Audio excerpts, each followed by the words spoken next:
Welcome back, everybody, to Let's Talk About Sleep, the channel where we talk about sleep.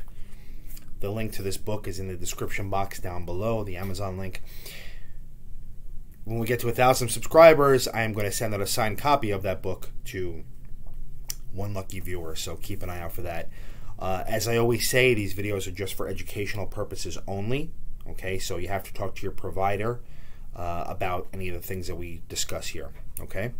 That being said, if you have questions for me, comments, please leave them in the comment section below, and I will get to them. I'm kind of putting everything together and answering questions in a video, usually once a month, okay? And then if you like this video, please click like. If you are so inclined, please subscribe to the channel. I'll let you know when I produce new videos. Usually it's going to be every Wednesday and Friday going forward, okay?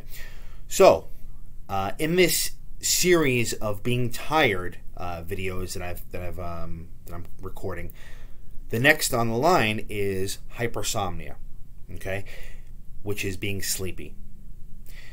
Last video I talked about fatigue, which is not well defined.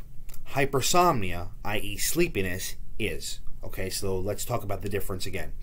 So when somebody is sleepy, that means they are going through their day, whether it be sitting in traffic or at a meeting or in class, and they are falling asleep or they're close to falling asleep. They're drowsy, okay? They can't keep their eyes open.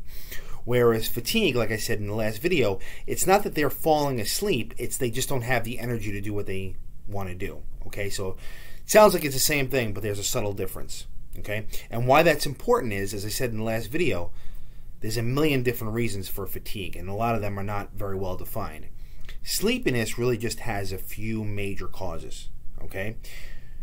So one of them is obstructive sleep apnea, right? Or essential sleep apnea, or any kind of sleep apnea. Disrupted sleep can lead to somebody feeling sleepy.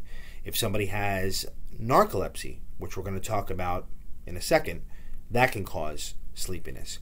If somebody has the cousin to narcolepsy called idiopathic hypersomnia, which will be another video after this, that can cause sleepiness, okay? So these are the main reasons, whereas fatigue, like I said, has many different possible causes. All right. So one of the biggest reasons why somebody may be sleepy is narcolepsy. Now, what is narcolepsy? Narcolepsy is a condition where if you watch a TV show or a movie, they're going to kind of play it up and be funny and you know, try to make it a comedic effect, whereas you talk to someone, all of a sudden they just fall asleep in front of you. Now, that can happen, right? There are cases where people will have sleep attacks, but narcolepsy tends to be a lot more, patients are just tired all the time.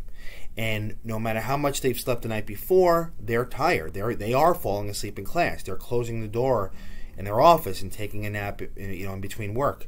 They're falling asleep sitting in traffic, okay? Narcolepsy is defined by having four things. One is excessive daytime sleepiness.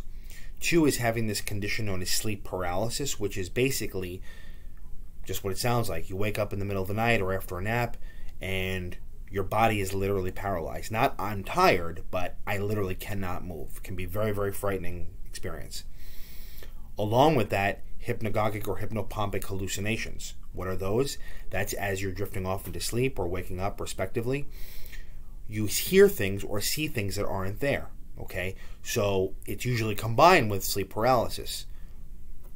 These will be videos that I can talk about down the road, but basically what this is doing is your body is essentially in dream sleep, so it's paralyzed, and you're having dream imagery, i.e.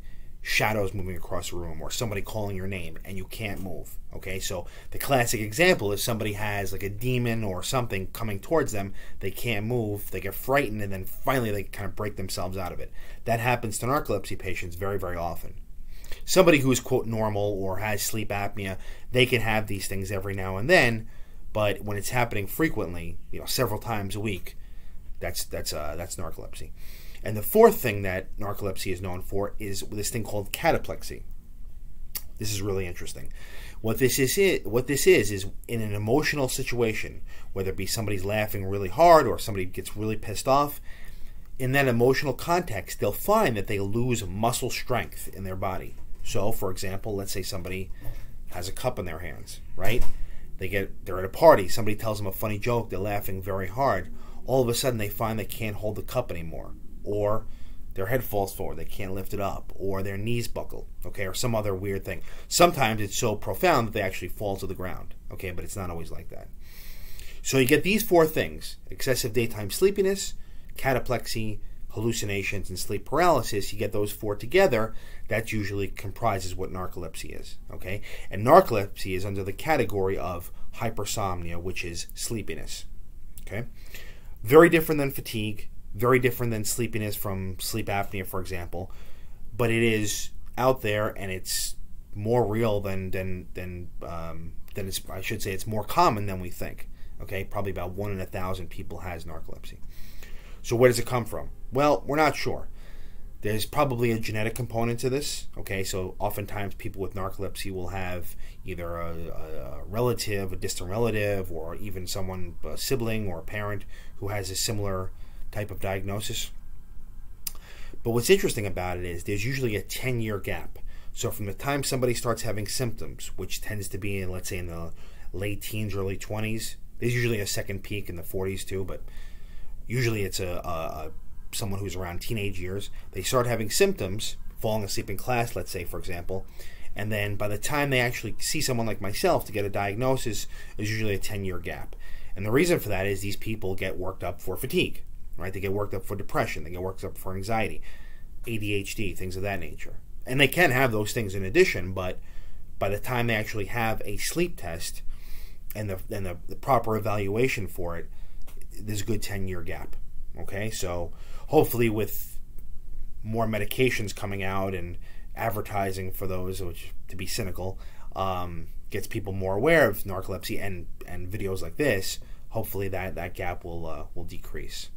Okay, so I can make a whole other video on how to treat narcolepsy, what we do to diagnose it, so on and so forth, but this I just want to kind of put into a small chunk of what narcolepsy is, narcolepsy in the context of somebody who's sleepy.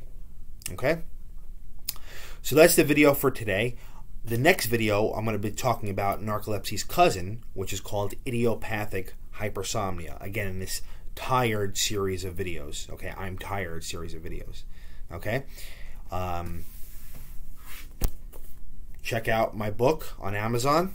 The link is in the description box down below. If you have any questions, put them in the comment section. I will answer them all. Until next time, sleep well.